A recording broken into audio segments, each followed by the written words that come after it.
नांदेड जिल्ह्यातील कंधार तालुक्यात असलेल्या पांडवनगर गोगदरी येथे काल सप्त्याचा कार्यक्रम पार पडला। गेली 54 वर्षे हा कार्यक्रम भक्तांच्या उत्साहात अलोट गर्दीने साजरा होतो।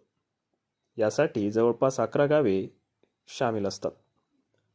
या सप्त्याचे वैशिष्ट्य म्हणजे हा महाभारतातील पांडवांसाठी योजलेला असतो, अर्थात त्यांचे पूजन केले जाते। या पांडवनगर गोगदरी गावाला एक छोटासा इतिहास आहे। येथील गावकऱ्यांच्या म्हणण्यानुसार असे की जेव्हा कौरवांनी पांडवांना द्यूत खेळात हरविले तेव्हा त्यांना 12 वर्षे वनवास आणि 1 वर्षाचा अज्ञातवास भोगावा लागला।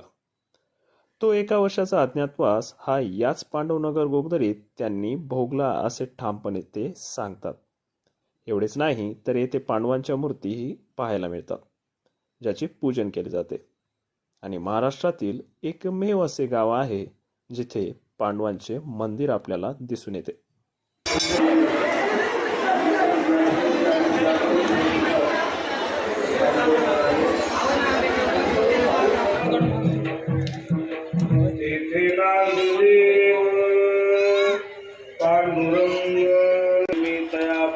पांडवा हरपलो योसावा तेत नाम घोष बलवा करीती मागा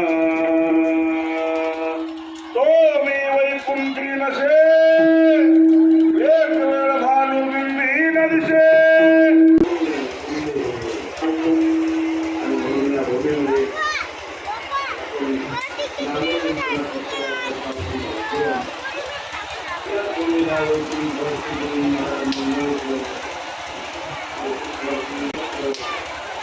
Thank you.